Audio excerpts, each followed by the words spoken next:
¿Cómo puedes no creer en Dios? ¿Cómo intentas ignorar su voz? Él ha dado muestras de sus grandes maravillas. Puedes ver su poder. Él eclipsa el sol hasta opacar la más densa noche, hace brillar.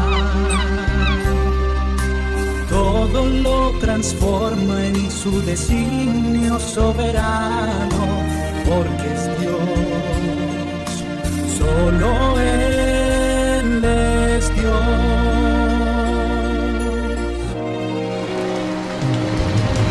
Creo en Dios, su voz levanta el viento y mar en tempestad, y por su mano alzada pronto acallará. Aun cuando todo esté perdido, yo creo en Dios, porque Él es mi esperanza en medio del dolor. Confiado cantaré su grande salvación, porque vivo y creo en Dios. Pues buenas tardes, queridos amigos. Una vez más, como cada semana, aparecemos por tu casa o por tu móvil para que veas este programa. Programa Sembrando Esperanza, que por 20 años, que no es poco, 20 años en la pantalla, 20 años llegando a tu casa, quizá con distintos nombres, pero llegando a tu casa con un mensaje de esperanza. La esperanza que nos envejece, la esperanza que no caduca, es la esperanza que Dios pone en nuestros corazones a través de su palabra por el Espíritu Santo. Así es que de esa esperanza, no la que el mundo te vende o te ofrece gratuitamente, sino la esperanza que Dios te da y nos da a través de la palabra de Dios, la Santa Biblia. La Biblia tiene un mensaje de esperanza para ti. No hace falta que la lea, ¿eh? Tengo una para ti, una Biblia. Bien, empezamos. Nos hemos desplazado aquí para entrevistar al pastor de esta iglesia hoy.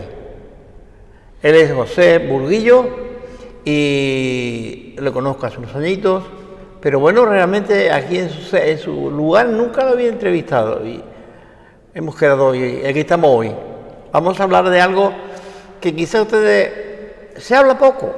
Realmente dentro incluso de la iglesia evangélica se habla muy poco del Pentecostés. ¿Qué es Pentecostés? Pues él nos lo va a explicar, ¿de acuerdo? Así es que empezamos. Don José Burguillo, muchísimas gracias por recibirnos aquí. Vamos a ver, esta es su casa. Sí, y la vuestra también. Bienvenidos sois en el nombre de Jesús. Es un gozo teneros aquí con nosotros y un gozo también de estar en el programa en este día de una ventana de esperanza con vosotros. Un gozo y estar aquí. Gracias por la invitación. Bueno, mira, he dicho antes que esto lleva abierto ya, esta iglesia va abierta 154 años.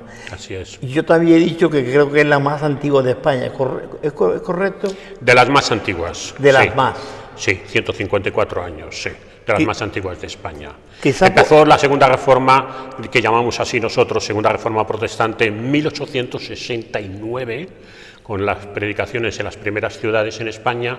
3 años después ya se abría esta iglesia, juntamente también en Jerez de la Frontera, Cádiz y otros lugares. Ajá.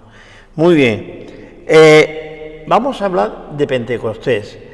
Ni incluso en la Iglesia Católica se habla mucho de Pentecostés, que yo sepa. Y en esta zona se habla más de Pentecostés justamente porque coincide o la hacen coincidir con la peregrinación del Rocío, que es en Pentecostés, siempre lo hacen ahí. Entonces me gustaría que tú nos explicaras qué es Pentecostés, de dónde viene eso de Pentecostés. Bueno, dices lo de la celebración de Pentecostés y realmente Pentecostés comienza siendo originalmente un de sus raíces en la religión judía en el Antiguo Testamento. Ya se comenzó a celebrar originalmente la fiesta de Pentecostés, en la que se celebraban la fiesta de las primicias, fiesta de las cosechas. Era una fiesta en la que se ofrecía simbólicamente a Dios los primeros frutos de la tierra, en gratitud, en agradecimiento, después de haber sido liberados de Egipto. Con el andar de los años se desplaza una celebración puramente agrícola a una celebración más teológica y más religiosa para recordar no en Pentecostés, sino que después de los 50 días de la salida de Egipto se comenzó a celebrar la entrega de la ley, porque ocurrió 50 días, según el calendario judío, después de la salida de la esclavitud en Egipto. Con esos 50 días comienza a celebrarse el recibimiento de los 10 mandamientos de la ley dada por Dios a Moisés, y con esto comienza un segundo sentido de la fiesta de Pentecostés, que luego sigue a lo largo de los años, pero que como fiesta cristiana cobra una dimensión completamente y significado distinto. Bien, vamos ahí un poco al... ¿Jesús celebró el Pentecostés? ¿Sabemos si Jesús celebraba la fiesta de Pentecostés? Jesús celebraba la fiesta de Pentecostés en el sentido de la celebración de la ley, Jesús en general participaba de la vida religiosa de su pueblo, de Israel. Por eso encontramos a Jesús acudiendo a las sinagogas judías en el sábado, día de reposo. En ese momento existía, igual que la fiesta de Pentecostés, existía la Pascua judía, y también vemos claramente que Jesús celebraba la Pascua judía. Así es que claramente podemos entender que Jesús, con toda seguridad, celebraba la fiesta de Pentecostés en su sentido judío antes de la cruz del Calvario. Bien, vamos a trasladarnos. El Pentecostés, que se celebra a los 50 días después de Jesús resucitar, ¿qué relación tiene con el Pentecostés de la entrega de la ley al pueblo? Bueno, en el Antiguo Testamento es la celebración de la entrega al pueblo. Eso es el sentido de Pentecostés. Lo que ocurre es que en esa celebración judía de Pentecostés, a la cual habían venido muchísimos peregrinos de diferentes partes de toda la diáspora, de diferentes partes del Imperio Romano, habían acudido y estaban presentes en Jerusalén.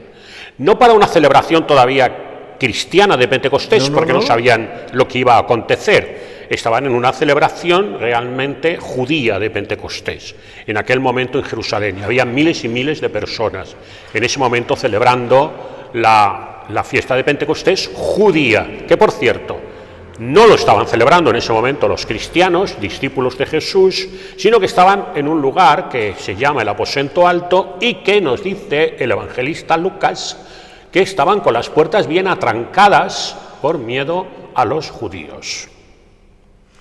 Si quisiéramos buscar una relación, una llamada de aquel Pentecostés de la entrega de la ley al Pentecostés del aposento alto, ¿qué hilo podríamos traer de un lugar a otro?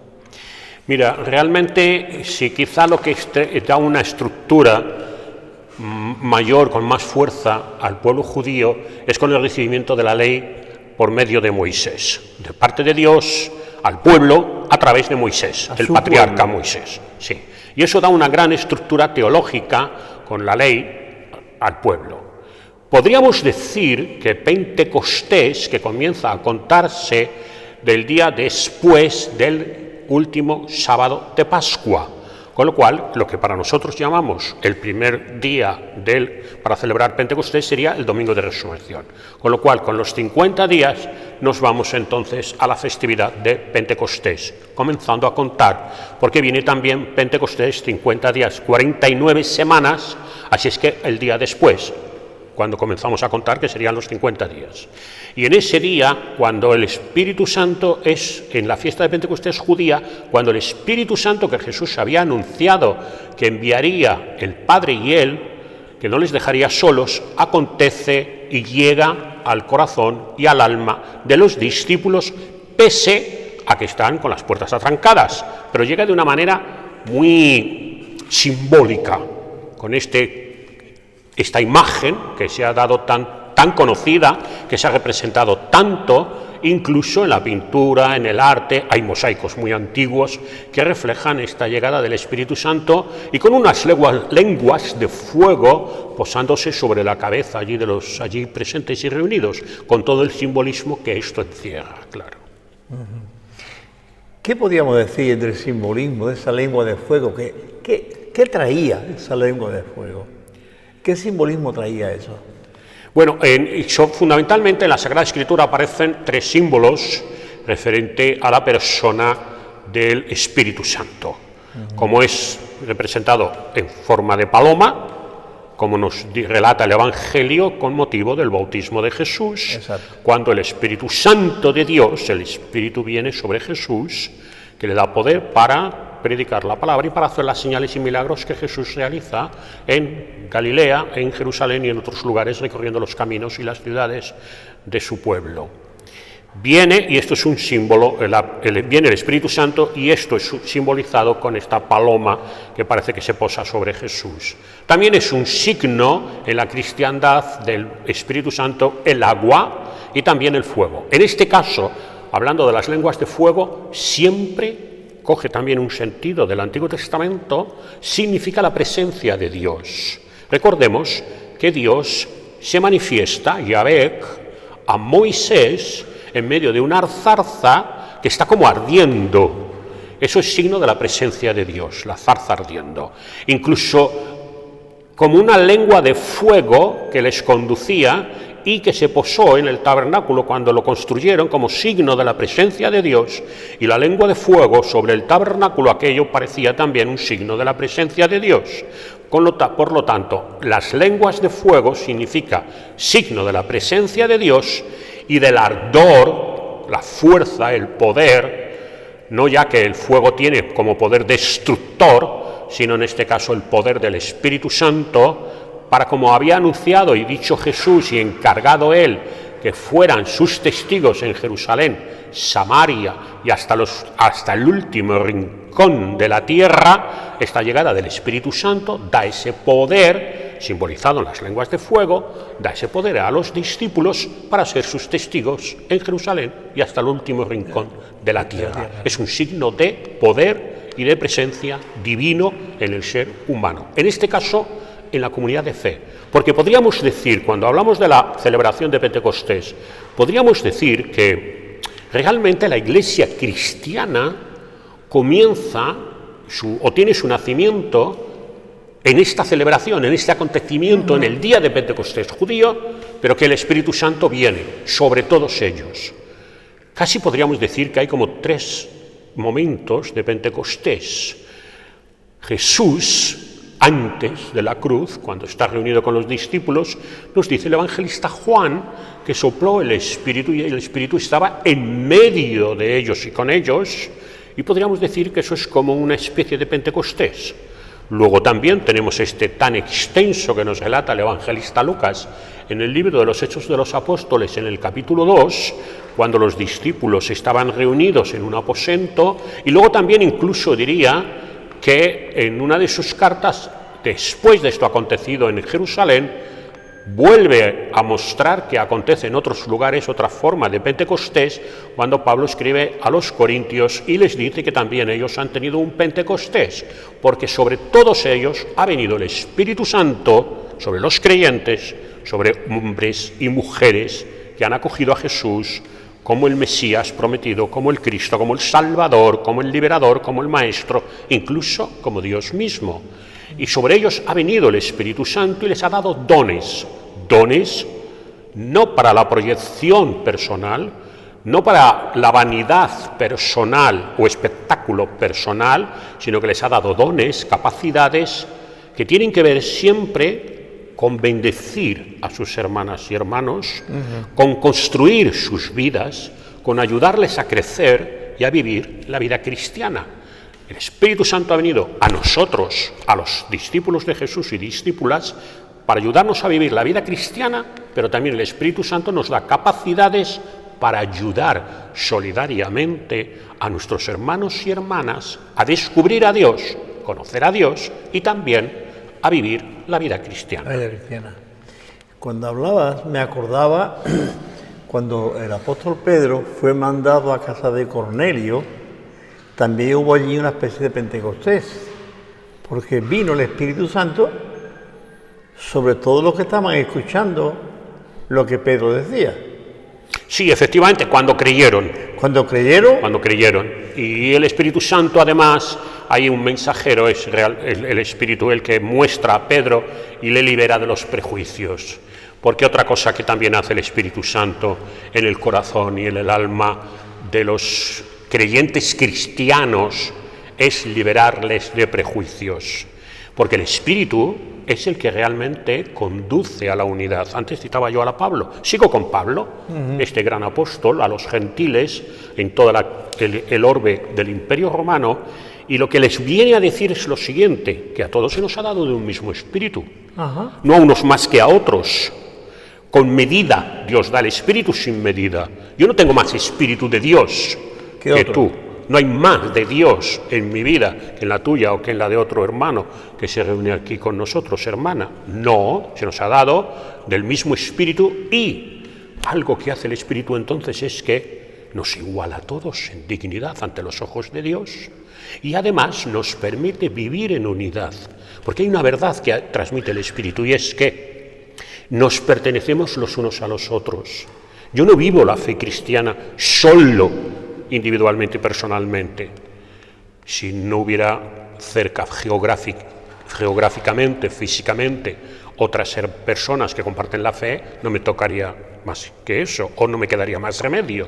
Pero gracias a Dios nos ha dado hermanos y hermanas que caminan con nosotros en la fe, porque realmente la fe cristiana se vive en comunión, en comunidad. Recordemos una cosa, la Pentecostés es una festividad cristiana, porque recordamos realmente las tres fiestas más importantes de la cristiandad.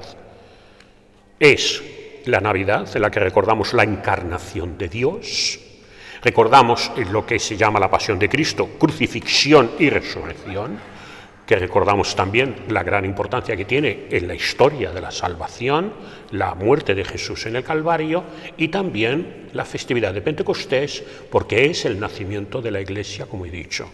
Y esto es algo que nos capacita y nos da poder y alegría y gozo, y a mí me gusta mucho hablar del fruto del Espíritu Santo en la vida del ser humano que ha acogido a Jesús por la fe. Un fruto manifestado en amor, en gozo, paz, bondad, fe, mansedumbre, templanza, misericordia, fraternidad. Eso lo hace el Espíritu de Dios, porque aquel que tiene el Espíritu de Dios ama más la luz que las tinieblas. Y es curioso que San Pablo separa ahí en detalle, decir, el fruto del Espíritu. Es decir, como un árbol normal que tengamos en casa, es decir, el fruto del naranjo pues son esto y esto y esto. Y el fruto del Espíritu Santo es esto. Y una de las características, digamos, que debe de marcar la vida del cristiano es el fruto del Espíritu. Efectivamente, y además es que el Espíritu es el que, como igual que describe la Sagrada Escritura, que el Espíritu ponía un orden en medio de la creación y se movía en medio de la creación, el Espíritu de Dios se mueve hoy, aunque no es visible, el Espíritu de Dios se mueve. El Espíritu de Dios, una de las cosas que hace es conducir a las gentes, hombres y mujeres, de cualquier rincón de la tierra, a la fe en Jesús, a la confianza en Jesús, al amor a Jesús, a vivir según las enseñanzas del Evangelio de Jesús y a convertirse en una discípula y en un discípulo suyo.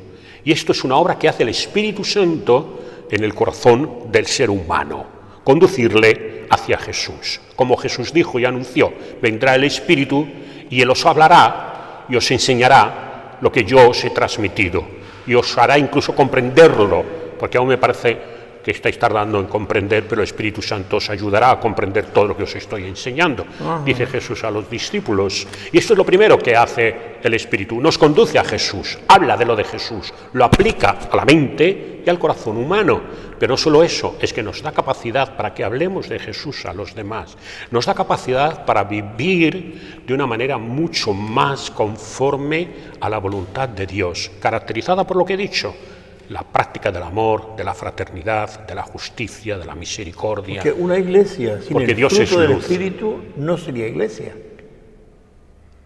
No, puede ser una asociación religiosa, obviamente. Exactamente.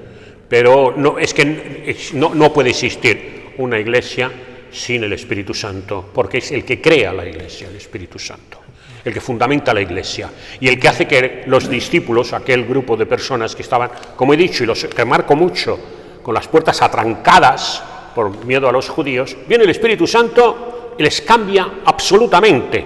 Abren las puertas de par en par, se les libera de los miedos y las angustias y de los temores, salen fuera y comienzan a predicar el Evangelio de Jesucristo en Jerusalén, a veces delante del mismísimo templo judío en Jerusalén, antes de ser derribado por los romanos. Y luego, después de Jerusalén, inmediatamente nos relata el evangelista Lucas que el Espíritu Santo lleva a uno que no es de los 12, a Felipe, lo lleva a Samaria, a los enemigos, a los proscritos, a los rechazados, a los herejes. Y allí Felipe les anuncia también el Evangelio y el nombre de Jesucristo a los samaritanos. Y se funda la iglesia y después es cuando van a visitarles los apóstoles Pedro y Juan. Tengo un amigo que, en fin, quiero hacerle una entrevista a él, pero bueno, es un hombre de un nivel cultural muy alto y la verdad. Entonces, no me dijo que no, pero entonces yo hice algunas preguntas. No, tú te declaras como cristiano evangélico, ¿vale? Ahora, dime, ¿eres luterano? ¿Eres calvinista? ¿Eres católico? Y él me dijo, yo soy seguidor de Jesús. Sí, yo estoy de acuerdo, seguidor de Jesús y soy un cristiano. A ver, y yo no tengo problema de definirme, soy un cristiano de tradición protestante, me gusta ser protestante y quiero ser cada día mejor discípulo de Jesucristo. Y soy, en ese sentido, ecuménico de acoger a hermanos y hermanas de cualquier tradición cristiana que vengan en el nombre de Jesús. Como se dice en hebreo, Baruch Haba Shem Adonai, bendito todo aquel que venga a mí en el nombre de Jesucristo, declarando que Él es el Señor. Porque nadie que llama a Jesús Señor es un hereje o es un anatema. Entonces tenemos el mismo Dios y Padre y además un elemento muy, muy importante. Creemos en un Dios que es trino, en un Dios que es comunidad, Padre, Hijo y Espíritu Santo, en un Dios que es familia, el Padre, el Hijo y el Espíritu Santo. Me refiero en cuanto a un solo Dios verdadero y tres personas distintas en ese sentido. Por lo tanto, también creo en una iglesia que vive en familia la fe cristiana en seguimiento a Jesús. Más allá de que en un punto de 15 o de 20 o de 100 no estemos de acuerdo, pero es en un punto, y yo no voy a destruir por un punto mi amistad, mi relación contigo, ni con otro, porque en un punto, en un matiz, no lo compartamos, cuando compartimos 100 puntos en común fundamentales, porque un Dios es en todos y por todos y a favor de todos. Me viene a la mente y me río porque están los apóstoles y le dicen a Jesús, Señor, hemos visto uno por ahí que hace esto, esto y esto y esto, pero no viene con nosotros, y se lo hemos prohibido. ¿Y quién eran ellos para prohibir esto? De todas maneras, los discípulos tenían mucho camino que recorrer, porque en un momento dado quieren no ellos, que no tienen la capacidad, quieren que Dios haga descender fuego y los consuma y los destruya a los samaritanos porque no les han recibido amablemente. ¿Qué diferencia? Para cuando viene el Espíritu Santo y allá va Felipe, que en lugar de querer destruir a los samaritanos, va para anunciarles la buena nueva, la buena noticia del Evangelio, que os ha nacido hoy en la ciudad de David un Salvador, que es Cristo Jesús, el Señor. Qué bonito. Eso es lo que debemos de anunciar a todos los pueblos, hasta el último rincón de la tierra, sin importar el género de los seres humanos, sin importar el color de la piel de cualquier ser humano, porque todos, repito, nos pertenecemos los unos a los otros, y nadie vive para sí mismo de manera exclusiva. Sería la manera más grande de perder la vida, como enseñó Jesús. Todo aquel que quiera salvar su vida, la perderá. Y el que pierda su vida por causa de mí y del Evangelio, la ganará. Bien, una pregunta última. Vamos a ver, ¿tú cuándo recibiste tu bautismo del Espíritu Santo? Yo, Sí. cuando creí.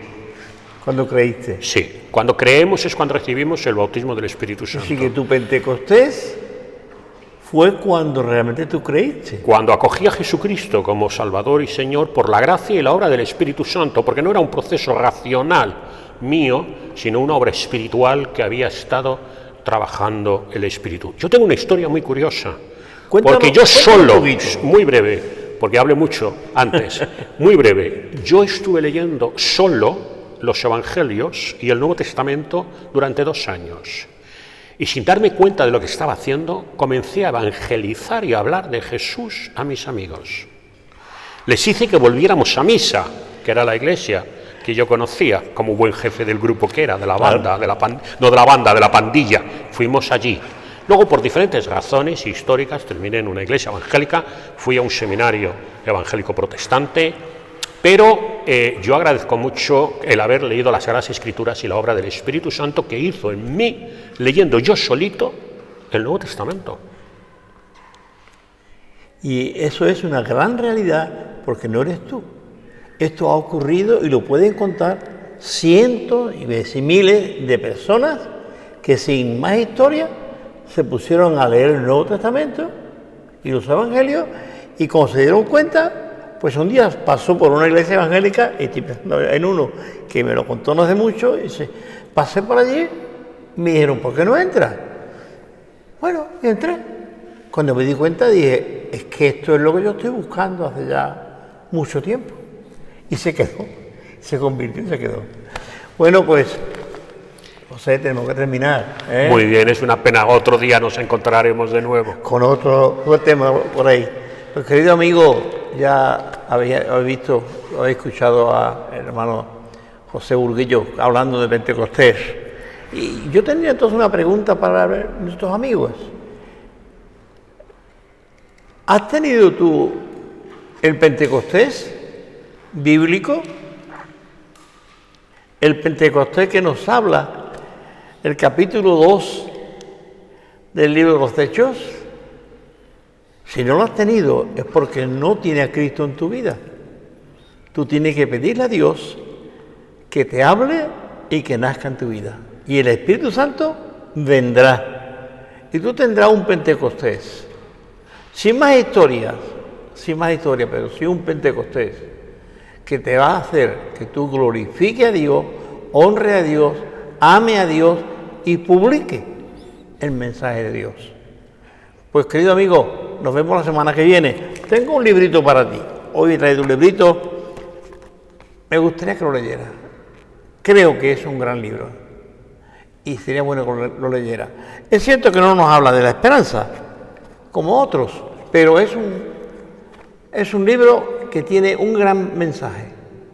Si lo quieres, tú me llamas, como si quieres la Biblia. Llámame y yo te lo entrego. Si eres de San Lucas, te lo entrego en mano. Si eres de fuera, ya yo me buscaré la manera de que te llegue. ¿De acuerdo? Pues que Dios te bendiga. Nos vemos la semana que viene con otro tema distinto, ¿vale? Y José, encantado. Muchas gracias. Bendiga, mi hermano. Gracias a vosotros también, a Que todos. bendiga también este local y esta iglesia. Creo en Dios, su voz levanta el viento y mar en tempestad, y por su mano alzada pronto acarrearán. Aun cuando todo esté perdido, yo